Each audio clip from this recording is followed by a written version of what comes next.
안녕하세요, 덕수의 모형입니다. 이번에는 조금 유명한 모델을 가져왔어요. 바로 혼다의 슈퍼커브입니다. 후지미사에서 출시한 제품이고요. 누구나 쉽게 만들 수 있도록 접착제 도색 없이 만들 수 있는 제품이에요.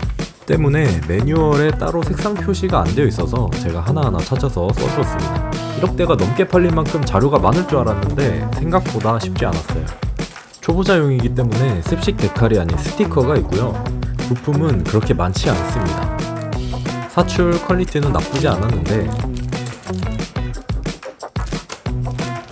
중요한 건 크롬 파츠인데 그냥 펄 들어간 은색 느낌이었습니다. 좀 아쉽네요. 타이어와 클리어 파츠도 깔끔하니 괜찮았습니다. 제일 먼저 부품들을 분리할게요. 원래 크롬 파츠는 도장을 한번 녹이는데요. 하지만 이번에는 그냥 진행하겠습니다.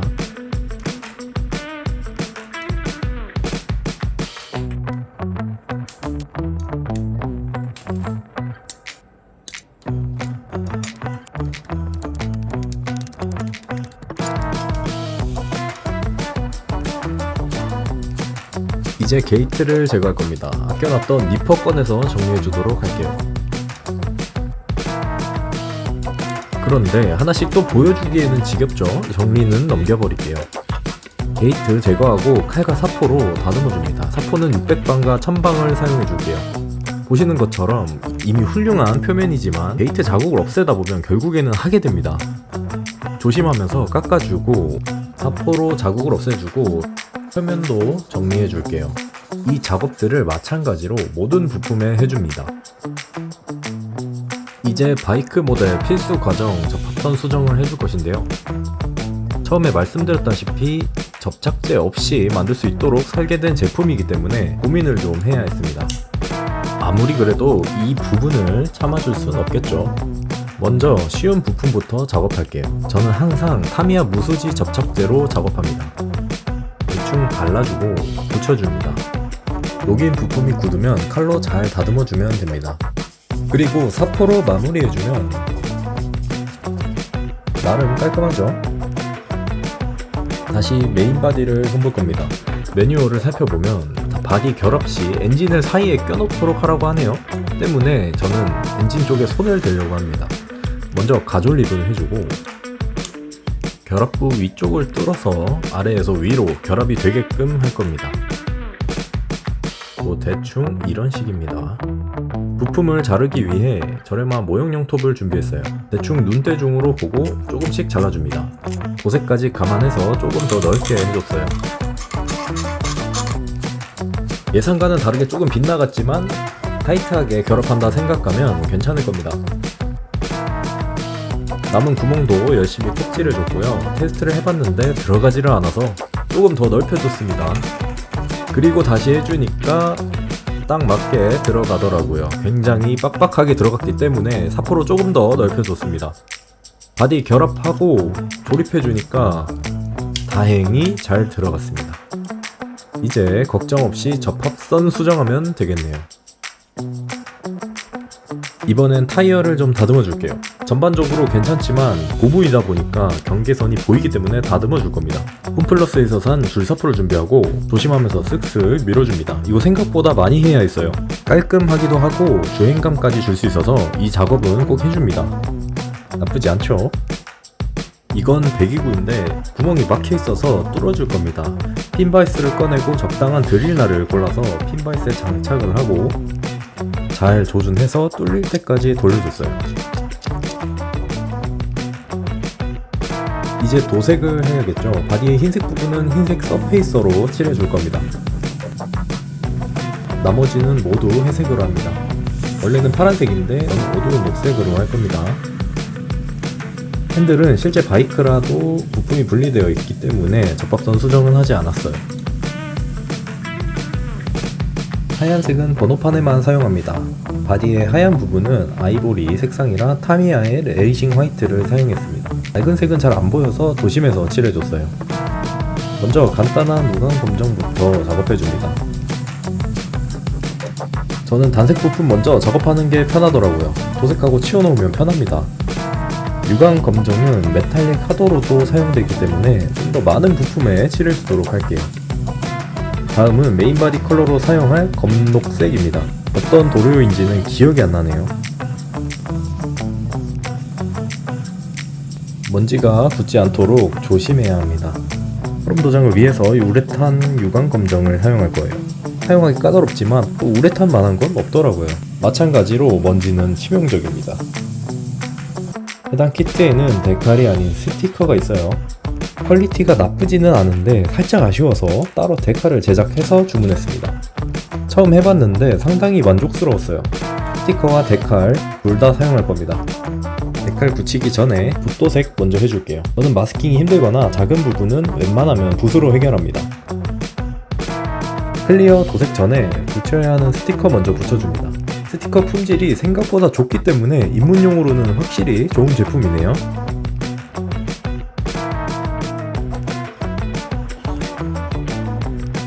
주문 제작 데칼은 다른 습식 데칼들과 사용법이 조금 다르더라고요. 때문에 매뉴얼을 잘 봐야 했습니다.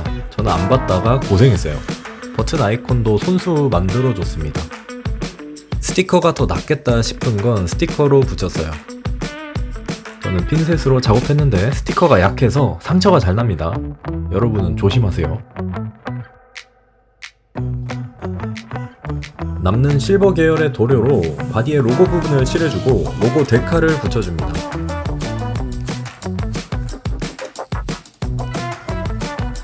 다음은 번호판인데 보이는 것처럼 4종류를 만들었어요. 그런데 일본에서는 법적으로 110cc 오토바이는 핑크색 번호판을 사용해야 합니다. 핑크색을 참을 수 없어서 보증은 버리고 어울리는 색으로 해버릴게요. 번호판은 도쿄에다 해당 모델이 2017년인 걸로 알고 있는데 아닐 수도 있지만 2017로 했고요. 오른쪽 위에는 혼다의 호입니다. 우레탄 도색할 때는 방진포를 써주는데 나름 효과는 있어서 추천드릴게요.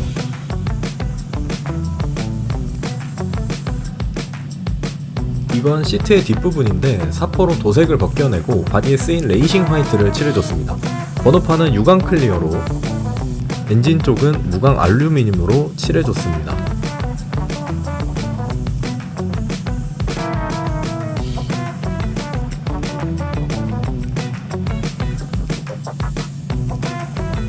마침 샤인 실버가 있어서 주유구와 헬멧걸이에 사용해주었어요. 드디어 마지막 도색입니다. 풍스의 미러크롬 사용할 거예요. 잘 말린 우레탄에다가 조금 멀리서 흙 뿌리듯이 뿌려줍니다. 사실 미러크롬은 뿌리는 법이 사람마다 다르기 때문에 이 방법이 정답이 아니에요. 하지만 저는 이런 식으로 하고 있습니다. 도색이 끝났으니까 남은 스티커와 데칼을 붙여줍니다.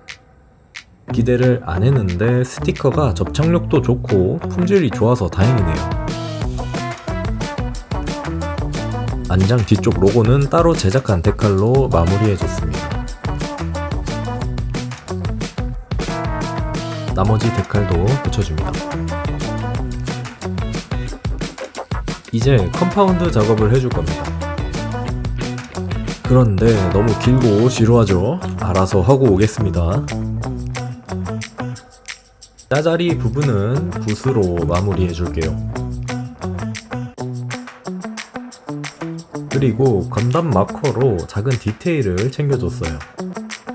건담 마커 편하고 너무 좋습니다. 하나쯤 있으면 좋아요.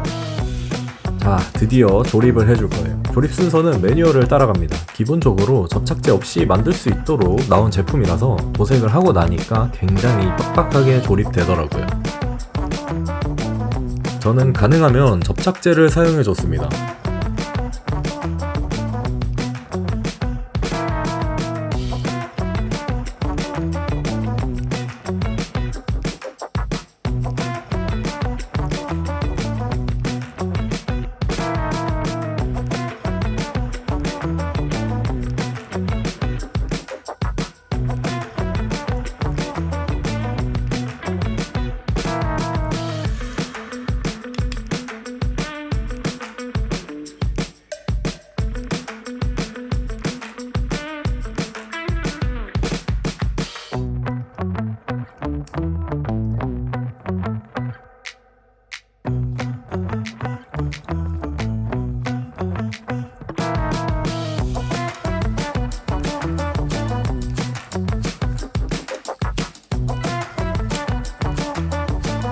순탄하게 조립하다가 뭔가 이상해서 보니까 구멍이 안 맞더라고요.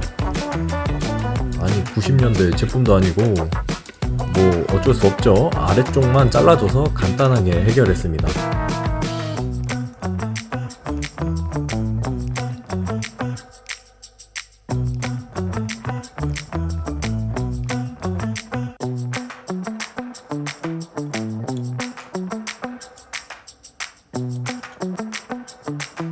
걱정하던 이슈가 발생했어요. 잘 안 들어가더라고요. 도색 때문이겠죠. 그래서 핀바이스로 구멍을 좀 넓혀줬어요.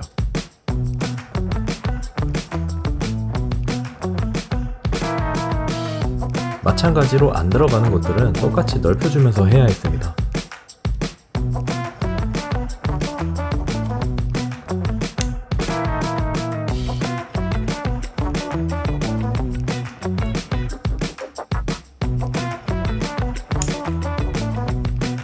모르고 있었는데 시트를 열고 닫을 수 있더라고요. 이 부분은 정말 마음에 드네요.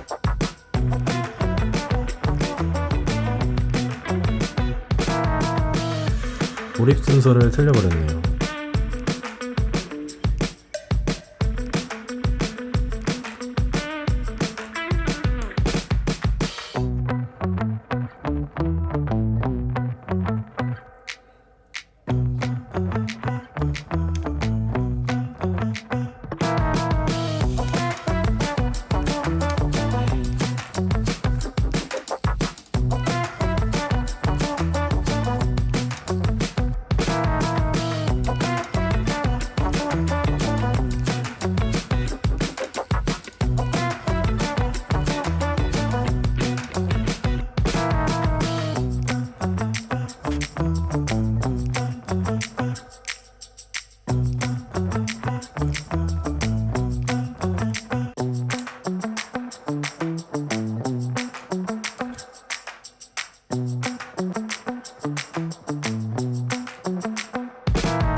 여기까지 하면 드디어 완성입니다.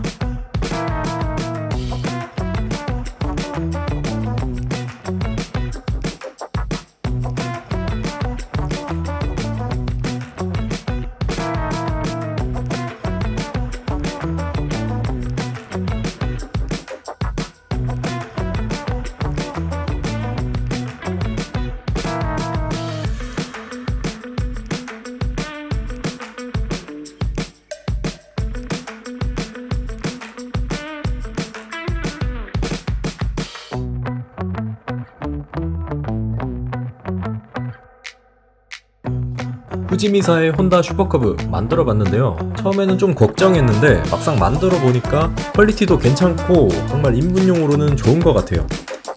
반대로 이미 하시던 분들에게는 조금 불편할 수 있습니다. 그래도 한 번쯤은 슈퍼커브를 좋아하신다면 만들어보는 거 추천합니다. 저도 만들기 잘했다라고 생각했어요. 아무튼 영상 봐주셔서 감사합니다.